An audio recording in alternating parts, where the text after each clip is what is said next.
What is up, Mets fans? Welcome back to another episode of the Mets'd podcast. One of the first in a minute where we're like, wasn't the best. I mean, frustrating series against the Diamondbacks, lost 2 of 3. 2 of those losses, incredibly winnable games. Just couldn't get the job done.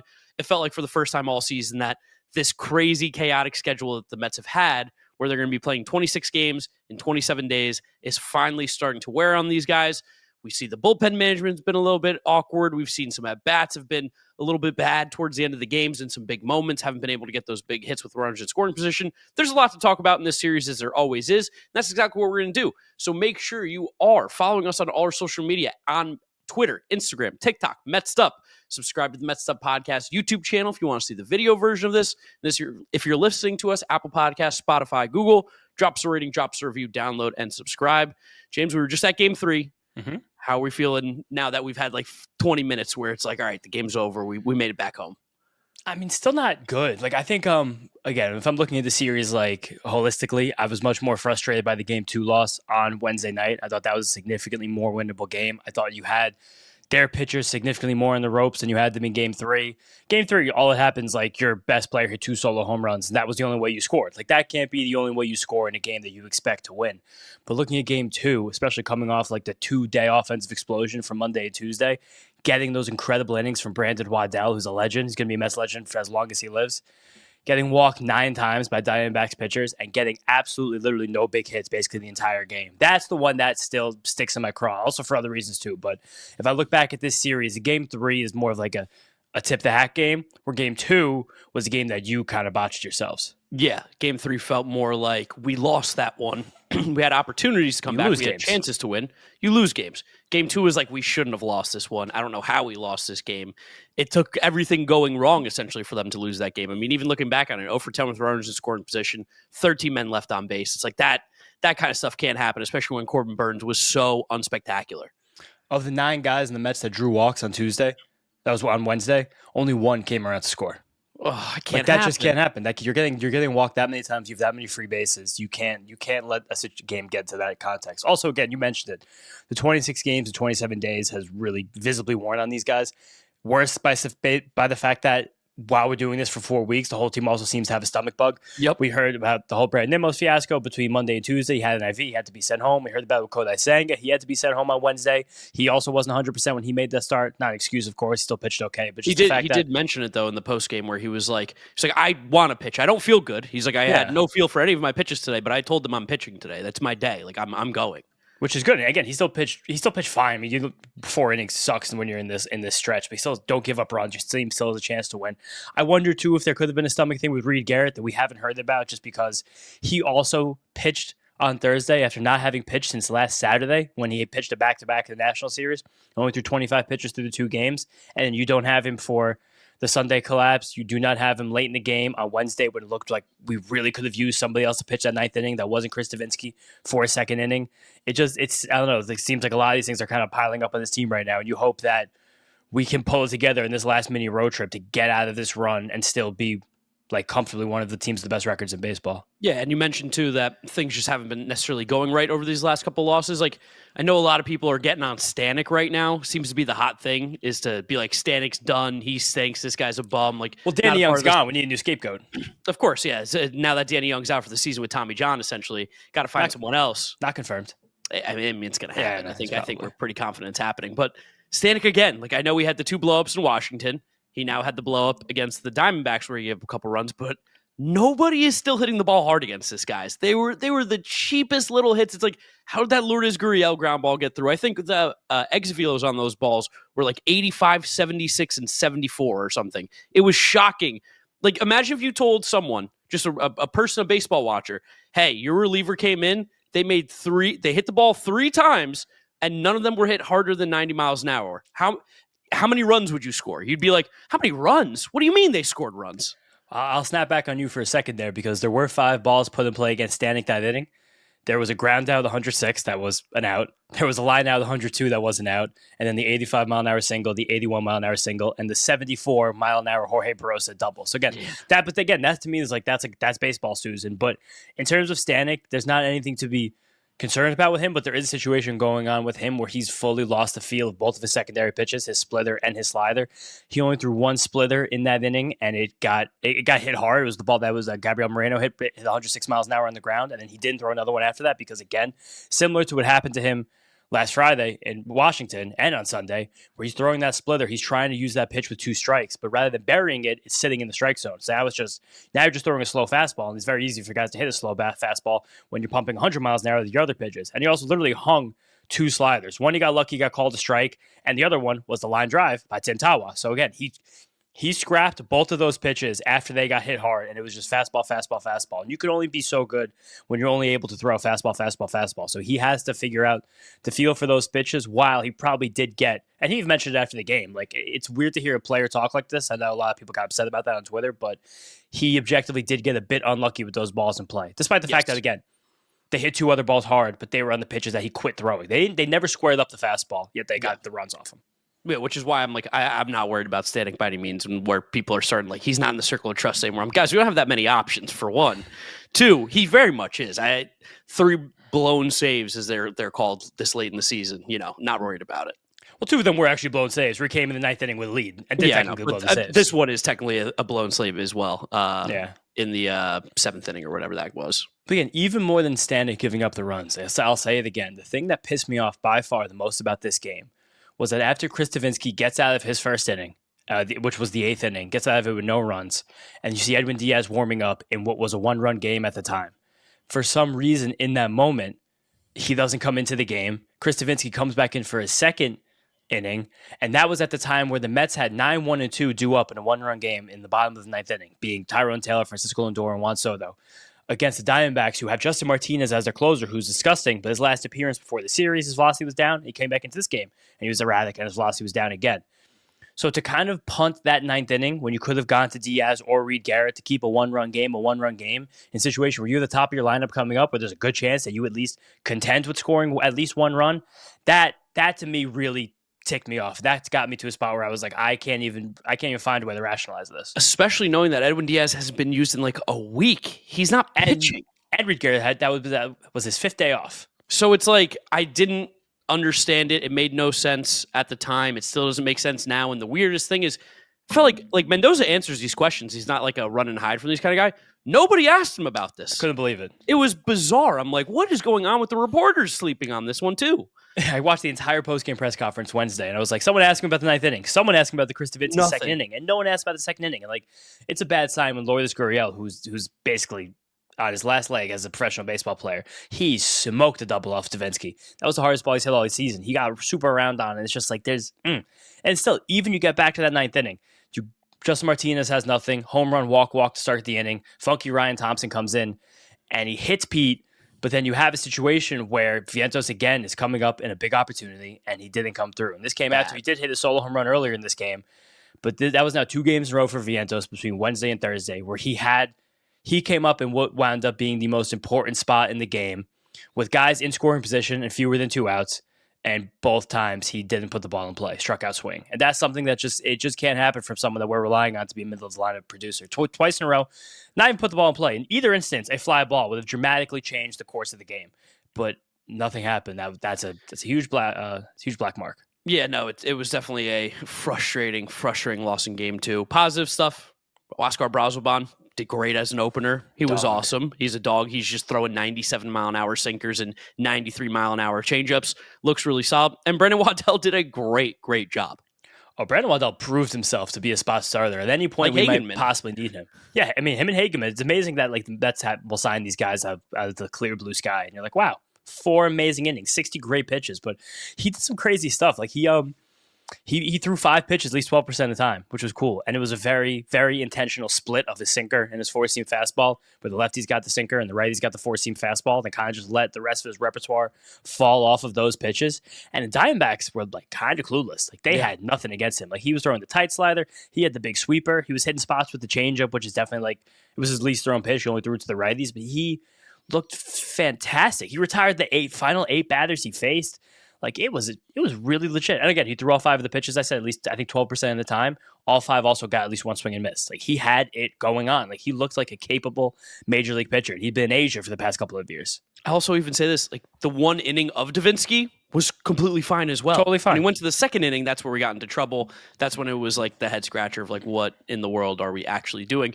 Other positive things to take from this game, Tyrone Taylor played really well, got that big home run in the ninth inning off of Justin Martinez. He is swinging the bat a hell of a lot better than he has, which is I don't want to say exciting to see because I don't think we should ever be classifying our 9-hitter as exciting like that, but it's encouraging to see that Tyrone Taylor's starting to heat up a little bit at the plate. Also, a little combo meal because he had the home run and the stolen base. I love seeing both of those. And I think it was a few hits. Like he's had a good series, technically. He made, going back to game one, he made that unbelievable catch that I still, like, watching it, I can't believe how much ground he covered, and then he made the catch.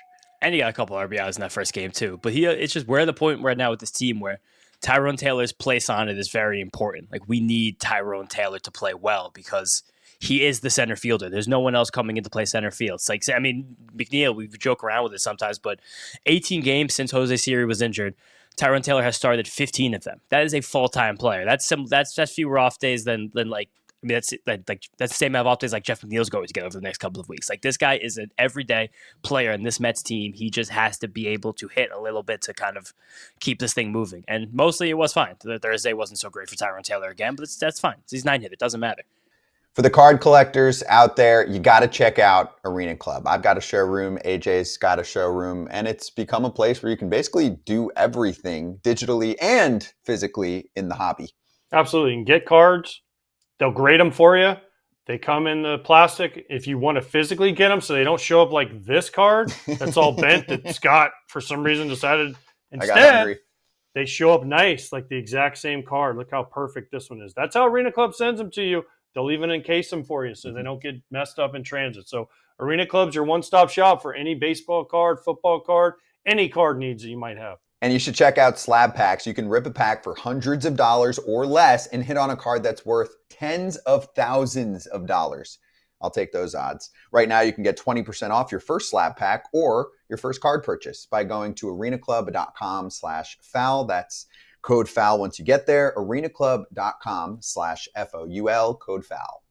Yeah, Thursday, both of these losses, truthfully, like as much as we talked about the weird bullpen decisions and this or that, it does come down to the fact that the Mets scored 5 runs Wednesday and Thursday combined. 3 runs on Wednesday, 2 runs on Thursday. Just you can't really win games sustainably against good baseball teams like the Arizona Diamondbacks when you're scoring less than average every single game. Like the Mets objectively pitched well this series. I think we could say that. As they always do. But think about it. Like 2 days, you lose them both. You score 5 runs. 4 of those 5 runs came on solo home runs. Yeah. That's just not, you're not sustaining any hitting. And I felt like we did kind of come out of the shell a little bit between that Washington game, which was just a joke on Monday. And then everything that happened on Tuesday, bringing the good vibes in after I totally jinxed the lineup, complaining about it, just telling Marte it's the home run and everyone goes off. Yeah, it was perfect. But then you just lose it. And again, losing it against 2 pitchers who are still probably objectively 2 of the 20-ish best pitchers in the National League. That, again, if we take away the context of how these games went down, that makes it feel a little bit better, make a little bit more sense. But as bad as Corbin Burns pitched, you could have busted that game open in 4 or 5 different instances on Wednesday night and never, ever getting the big hit, never getting one through to do it. That's the part I just can't get out of my craw. Yeah, Gallen was definitely way more in control. Like he got settled in at one point and was just plowing through the lineup. Like nobody could figure anything out with him, at least. I thought Gallen, like that, he gave Francisco Lindor some of the worst at-bats that he's had all year. And Gallen does this amazing thing, and I'll throw in the graphic and I'll show you guys the Baseball Savant pitch chart, where he puts all of his pitches in the same spots. But that's how he's successful, because he does great tunneling, especially right-handers and left-handers, where it's fastballs that are going to be inside to the lefties or outside to the righties, knuckle curves in the same plane but just drop straight down, and then cutters that kind of work on that upper plane just to give like the wrinkle of moving left and right when everything else moves up and down. And when he does it, it's amazing when it's on. He's had bad command this year, and the fastball shape has wavered a little bit. Same with the knuckle curve consistency, but this was a great start by him, and he is still a very good pitcher, and he should be respected as such. Yeah, just needed the big hits this series and couldn't get it. The Mets have won a bunch of games where they've gotten the big hits, so we're not going to ever be the fans again to be like, oh my God, what's happening in this offense? I told you. Like, hey, Juan Soto had 2 home runs today and the Mets lost. That's probably almost never going to happen in Juan Soto's tenure. Like, that's going to happen. You're going to be able to count it on your hands in 15 years, how many times that happens. And very cool about the fact that he hit them both opposite field. We've talked a lot about this on this podcast about Soto's success when he kind of does look the other way more. I think every hitter, when they're trying to get right, like every professional baseball player, they want to find that power to the opposite field because that's how you know you're staying within yourself. But Soto, favorite thing to say. Definitely. Soto, it's even more extreme because he's a player, and we talked about this a couple episodes ago, that he, more than most other players in the league, will let the ball travel because so deep. His reaction time is so good, his swing is so fast, and his eye is so good that he lets that ball travel deep. He can make the best decision possible, and his prowess not only comes from his power, but from the strength of his swing decisions. So that helps him there. And two, there's just not a lot of other players that actually have the prolific power to the opposite field that Juan Soto has. Like, not a lot of players can be like, yeah, I'm looking for opposite field power, because eventually you're just not going to have enough power to be a successful major leaguer. Andrew Vaughn, who was a marquee prospect, top draft pick, looked like a can't miss kind of guy. He's been trying to do this for 4 years now. And he literally cannot do it enough to be successful at the major league level. It affected Spencer Torkelson a lot. Yeah. We were talking about it, right? He moved back in the box this year and opened up his swing. He made major changes to his stance, his positioning in the box, how open he is versus how close he was last year. He's made massive changes. Sometimes you just got to figure out and find it. And for a guy like Juan Soto, he's always been the guy that you said he's best. You tweeted it out on your Twitter today where you're like, he's one of the only guys probably in Major League Baseball who I legitimately want to see take the ball the other way, because that's how I know he's starting to feel himself. And again, the bat speed conversation I keep seeing on Twitter where people are bringing up that Soto's bat speed's down this year. On his home runs today, 83, 81.5. That's like the fastest swings in baseball. So the top end bat speed's still there. And we talked about this too, but I think the fact that Soto's bat speed looks down on an average, that's an average bat speed measure, because a lot of players, and I think that baseball's fun. There's definitely a lot more public research going to happen with this bat speed stuff. It's going to be a lot of cool stuff that comes out over the next couple of months, because it's only a year old. It's not even a year old yet, actually. You're going to have different swings when you're in different counts. You're in different situations. Soto himself has faced more 2-strike counts than he's wanted to this year, and he's had to kind of shorten up. Juan Soto is a guy that chokes up and shortens up when he goes down to 2 strikes. So I think that's just the case, and that's someone that also kind of plays into the opposite field stuff, where it's like he knows that he's more comfortable than most players in the league with going opposite field and being productive and really putting damage on the ball that way. And like, that's something that not a lot of other people can say. And I even have a good stat right now, just loaded up Baseball Savant.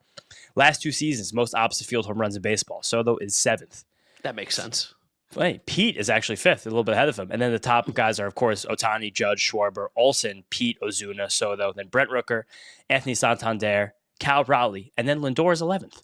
Huh. Really? Most opposite field home runs last 2 years. Yeah, I'm surprised by that. I'm very surprised by that with Lindor. I don't really remember the opposite field home runs with him, but hey, whatever. I guess when you hit 30 a year, some of them are going to be opposite field at the end of the day. But Soto swings this series looked a lot better. Even the other night, what was it, Tuesday or Wednesday, when he made 3 outs, 105 plus again. And you're like, feels like he's starting to get a little bit more comfortable right now, which is good because, again, we've been talking about the offensive struggles, or that the team's playing so well with Soto's offensive struggles. Now when he starts to heat up, that's when you have him and Pete Alonso hitting like this. It's awesome. I have to amend myself on that stat. I totally forgot to click a couple of buttons. I was wrong stat. So actually, Soto is 3rd over the last 3 years in opposite field home runs. It's Aaron Judge, Rafael Devers, Juan Soto. That's the top 3. Okay. What were you looking at? I just forgot to click the oppo. Okay. So you're just looking at home runs. I was just reading raw home runs since the beginning of 2023. Totally incorrect. That's why I'm like, Lindor? Doing stats on the fly. Yeah, doing stats on the fly. Incorrect. Glaber's high on this list. So is Volpe. It's kind of funny, honestly. Oh, yeah, because they got the Yankees. They had the Yankee Stadium. Volpe's like, I can hit the ball 92 to right field, and it's gone. Yeah, but just not a lot of guys can boast what Juan Soto can do opposite field. You can kind of see in those swings where he's it kind of looks like for a second his shoulder is flying open, but that pitch on the outside, he just gets the bat head on it and it just goes. And he knew both of them instantly. He got the second one. He got second one over the original Citi Field wall. Every single time I see someone hit a home run up there, I just think about David Wright. But it's just and Jason Bay. Yeah, we did get a comment from Mendoza about why he didn't use Edwin Díaz in the 9th inning. So if you wanna filibuster, I'll listen to it and I'll get to it after. Oh, okay. So, I mean, let's guess. What would be the reasonings that he wouldn't use Edwin Díaz in the 9th?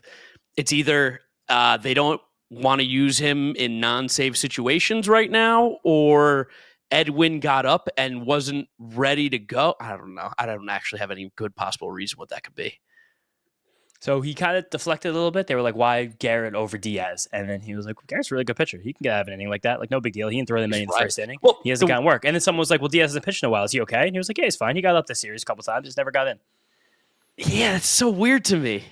I don't know. I just think it's weird that they're just not using Edwin Díaz because, again, keep saying it. We're going to say it over and over again this episode. 26 games in 27 days. you need more people to be pitching. You need more all hands on deck. Like, I'd rather Edwin Díaz be getting a couple extra innings in games that we might be losing by one, rather than watch Genesis Cabrera throw like 8 straight balls. You know what I mean? Like, there's just Chris Davinsky throw a second inning. I hate in that a close game. If it was 7 runs, Chris Davinsky, a 1-run game with the top of your order due up in the next inning when you know the other team had a bit of an unsettled closer situation. Like, that to me is just like and it wasn't directly asked about. I would love to just hear his actual reasoning for that, because I keep coming back to exactly that. Like, that's the thing I can't get over from this series. Like, I know the offense is hitting. Vientos didn't come through multiple times in huge spots, but why on earth were we punting the 9th inning of a 1-run game? And then even today on Thursday, it was super weird that Ty Adcock came in when it was a 2-run game. Like, with 2 outs in the 9th inning. It was so weird. That's why I'm like, something is up with Edwin. It has to be. And I feel like we've heard Edwin in the past talk about, and maybe this was during the Buck days, where it was like, I like to pitch. He likes to pitch a lot. He likes to get into a rhythm. He likes to be used often. It feels like now the next time Edwin's going to come out, he's going to get shelled, and the excuse is going to be, well, he hasn't pitched in a week. Yeah, but again, should that really be an excuse? Again, we talked about I'm just saying that's more like the talk. If he actually is something wrong with him, why does he keep warming up? This isn't like deep state shit. We're not trying to like hide the fact that Edwin Díaz is injured. That he definitely is okay. But it's just we keep getting into these games where sometimes I do feel like, and all managers do this. I think sometimes Mendoza does this as well. You don't really want to burn the closer in a game you're losing. You get too scared to use the closer. You wind up not using the closer for 5 days in a row like this, because you win a couple blowouts and you lose a couple close games. You're like, where's my closer? Brad Lidge in the playoffs with the Phillies when they had him warming up like 6 times, and then he came in and then he gives up nukes, and it's like, oh, he's tired. Shit. I'm exhausted. I've thrown 110 pitches. Zach Britton. I mean, you can't find the perfect spot to use your closer, but sometimes it's just nice to get 3 outs. Maybe it's a thing that Mendoza's a little worried about Edwin because he hasn't pitched that well in non-safe situations. Like, maybe that's it. Like, we don't... Again, say it again. I'm going to say 25 times. Wish someone asked. Let's say 26 games in 27 days. No one knows more about what's going on with these guys personally, how their arms actually feel, how their stomachs feel, because, again, that keeps going around this team, than Carlos Mendoza. So I do still always trust his feel because he is inside the locker room. He's inside the clubhouse. We are not. We're just speculating based on situations and occurrences and trends that we're able to see from the outside. But it is weird that we went through this whole series with 2 very close games tight, and Edwin Díaz did not throw a pitch, despite warming up for many different times. And it sucks, too, because the series started out so great. The Mets just beat the piss out of the Diamondbacks. They smoked Eduardo Rodriguez, who stinks. Told you he looks fat and overweight and he can't throw strikes. He got absolutely smoked. They played one of the best defensive innings that we've ever seen. Ever. Granted, Mark Vientos couldn't make the play, but then Lindor was there to make it off the deflection. He made the great throw. Tyrone Taylor with the catch, and then Lindor in the hole again on a ball that was smoked at him. Like, it started off so good in game 1, and then they just kind of... little flat, little baby fart there, just like nothing left. Also, was like not a great Peterson game. It was a fine Peterson game. Like, he was in there, he just didn't really have a good enough of a feel, I think, of his changeup watching it back. And then the Diamondbacks was all over him. Every single ball was hit hard. 16 balls in play, 12 of them were hit hard. One was 112 by Eugenio Suarez. I think that was the Vientos play, with the Vientos Lindor ping pong play. But just and also they stacked the lineup with righties. And if this usually isn't a thing with Peterson, but he didn't really have a feel for anything, especially now he's forcing fastball. He usually throws that more against right-handed batters. So it was like it was 40% sinkers against the righties, and they hit the ball very hard off that pitch. And they hit everything hard, but they especially hit that one hard. It was, again, nice to pick him up and like score a million runs on when your pitcher has just an okay day instead of a good day. And a good bounce back for Budo, too. Told you guys, too good to cut. Yeah, too good to cut. And even this game, too, like, this was a good moment. We're like, yeah, Kevin Herget, throw 45 pitches. Whatever you got. Can't wait. Get out there. We got shout out Kevin Herget. Went to Kane University in New Jersey. Shout out Union County. There you go. And it was also funny in the game Thursday that at one point in the game we had Zach Allen, who's from like Philly, Jersey, versus Max Kranick, that's like New York, Pennsylvania, and they were 2 years. Yeah, they're 2 years apart from each other, growing up in like a similar region, both playing baseball. I wonder if their paths ever crossed. They're close. The age thing might cause it. But Max Kranick was also probably so damn good in high school that he was playing on the best teams for his club baseball team when he was like 15 playing with the 17-year-olds, I'm sure. Yeah, and people are getting on Kranick and Garrett both for like allowing the solo home runs in the game on Thursday, but just like you allow solo home runs. Major League Baseball players, you get tip the cap for a solo home run, and it's just. I mean, Tim Tawa swung the bat 185 miles an hour on his home run. Like that's a war hack. That's faster than anyone swung the bat in the game. Ty Adcock took him 18 pitches to get one out. When he came into that game, Mark and I were sitting up to third baseline, and we were like, "What the fuck is going on right now? Why with 2 outs in the 9th inning in a tight game? How Could Like, this be is the Reed moment? Garrett sick? like Reed Garrett 26 pitches. They're like, it's a hard 25 pitch cap for Reed Garrett. Can't do it. And also frustrating, Reed Garrett finally gave up his first run of the year. That was annoying. Yeah, because he's been literally untouchable. Yeah, but like otherwise from this series, like, was there anything even else to say? It's just like some general frustration that, but also just a lot of like, Diamondbacks are kind of good. They're good enough where if you make enough mistakes against them and you give them enough chances, they will win because they're a solid, fine baseball team. FT fam, we're excited to introduce you to Rowback with the subtle dog logo and those 2 stripes on the back of every product. Kratz, what are you rocking for us today? I got the polo, so when I'm out on the course, I stay cool. The sweat's wicking away. You barely even feel like it's on. Yeah, that is a Rowback polo, classic, solid in stripes. If that's for you, go for it. Print polos are there as well. Use the code FOUL at rowback.com for 20% off your first purchase. That's FOUL on RHOBACK.com. Here's how I'll put a bow on it is the Mets pitching is still very good. And the pitching, I think, looks very solid. And I think people should feel comfortable with the Mets pitching. The problem right now is that they couldn't score the runs. So when the pitching gives up those runs, it feels like the pitching's falling apart, even though we know that's not the case. At the end of the day, the Mets offense is good. They're going to hit better. Juan Soto's heating up. That's a positive thing to take out of this. They're going to be fine. This is just sometimes you lose baseball games to a good team. The Mets were never going to win every single game at home, and now we don't have to worry about that bullshit narrative anymore. They can just go out and play baseball again. Yeah, you should also mention the Francisco Alvarez at bat also on Wednesday. Like that's happened a few times with him where he just gets very excited. He really wants to make a big play, and he swings out of his shoes. And Keith was talking about a lot, the broadcaster, Gary, one of them, that when he has the big swing, you can kind of see him falling over onto the first base side over the plate. And that's kind of how you know, especially from a pitcher's perspective, like you got this guy right where you want him. Like throw something in the dirt, give me something slow, and he's never going to touch it. And it's not like again, there's no concern with Francisco Alvarez in general. Like this is one of the most accomplished 23-year-old catchers in the history of professional baseball, which is kind of funny to say. But it's in those situations, you would like someone to be able to pull him aside and be like, hey, man, like I know we have mound visits for pitchers. I would love a box visit for Francisco Alvarez. if Chavez could walk out there, even fuck that, even if Lindor could walk out there. Marte, like, hey, somebody. Hey, give me 3 breaths. Like, yeah.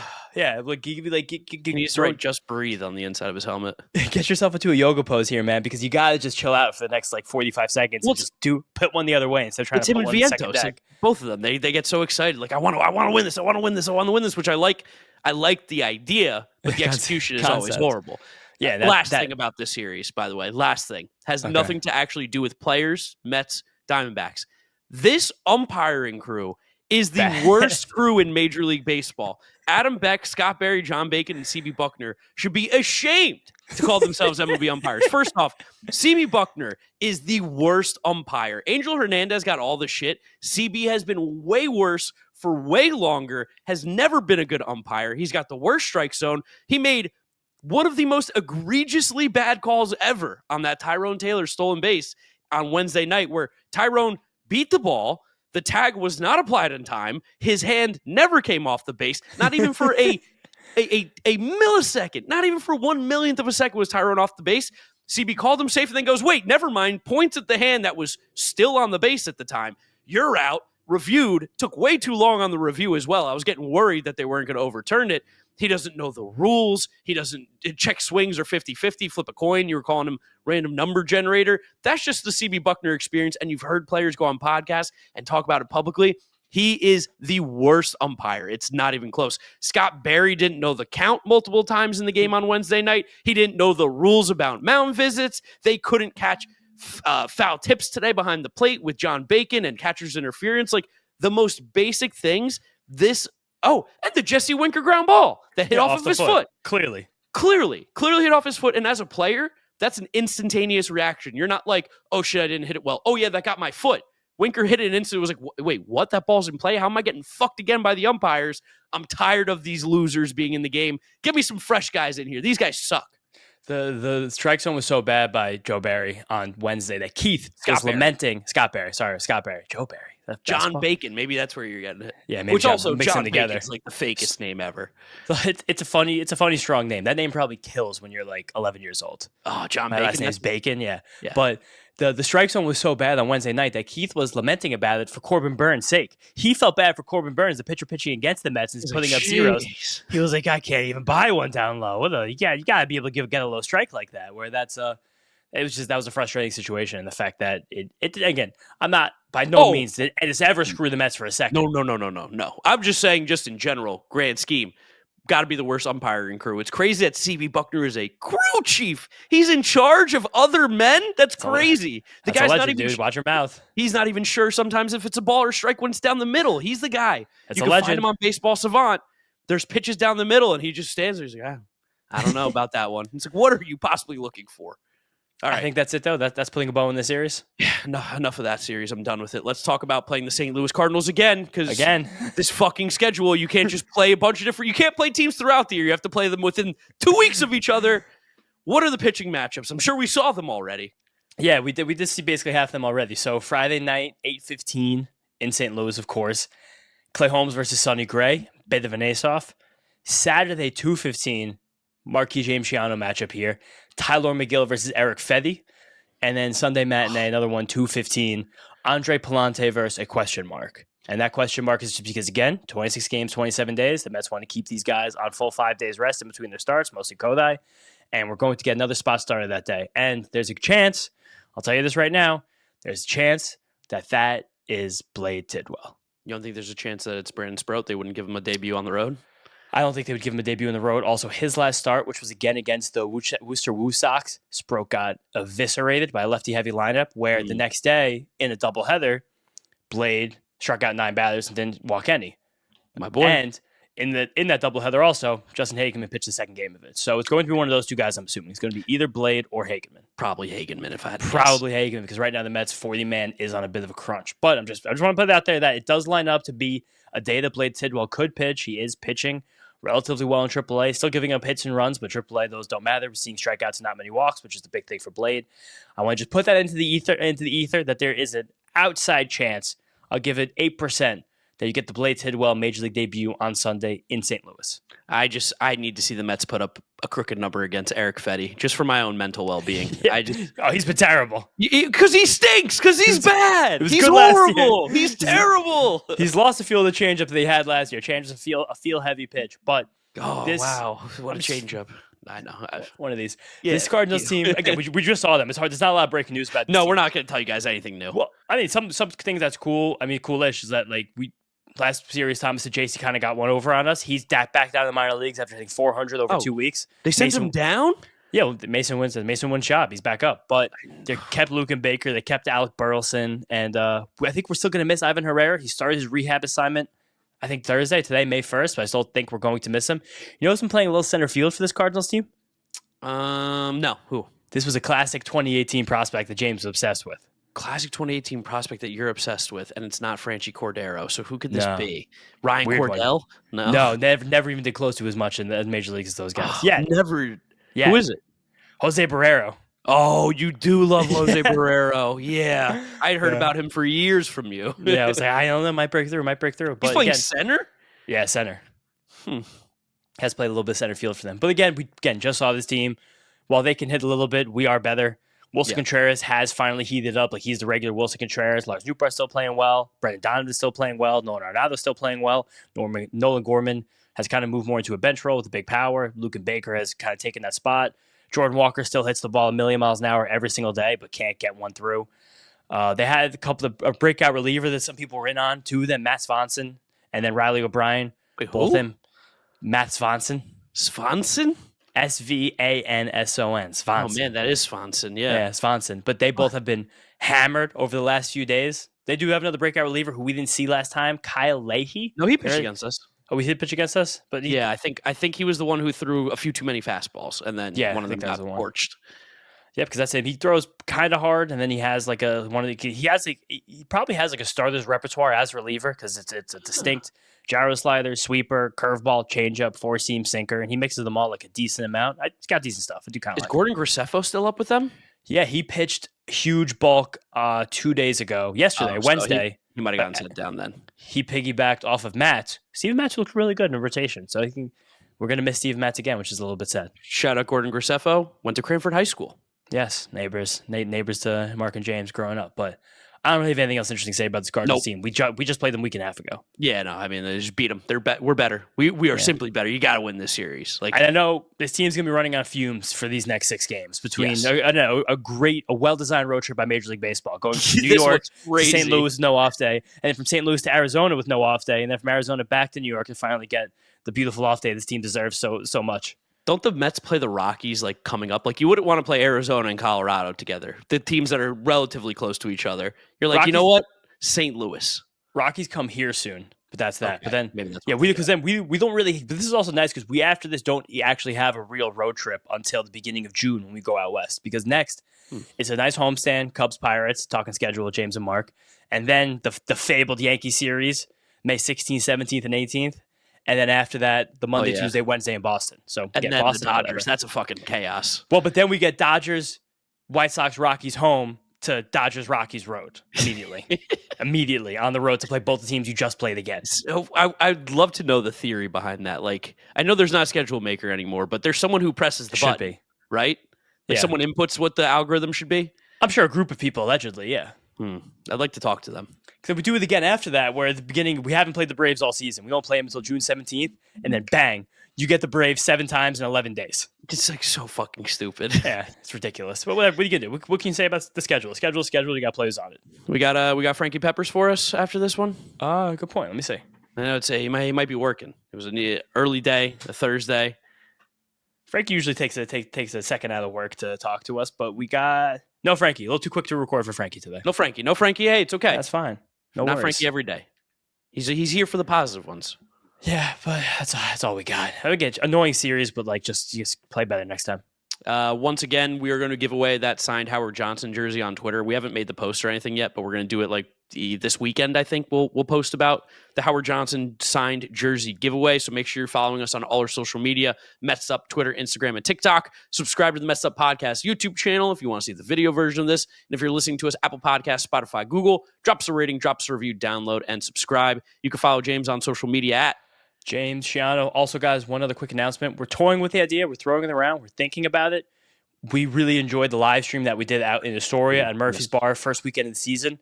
We're trying to set it up to see if we could possibly do one either the Saturday at 1 or the Sunday Night Baseball for the Subway Series. So if you guys would be into that, let us know if it'd be cool. Also, if you guys, anyone here owns any bars, and anyone wants works at a bar, something in Manhattan, you want to hook up the Mets'd Up Podcast, you want to host, we could figure out a deal there. We would love to do something like that for that Subway Series. Yes, it would be a lot of fun. And because we're not going to go to those games in the Bronx. No. You might go to one. I'm not going to. I might go to a Friday. I might go to Friday. Yeah, I'm not doing that. That's that's fair. I appreciate your stance if I'm not fucking doing that. I'm not going there. I don't care. Whatever. But it's okay. I mean, maybe whatever. We'll figure it out. Whatever. That's it, guys. Thanks for listening. Thanks for watching. Let's fucking go Mets. And I want to forget about the past 2 days. Bye. See you guys next time. Let's go Mets.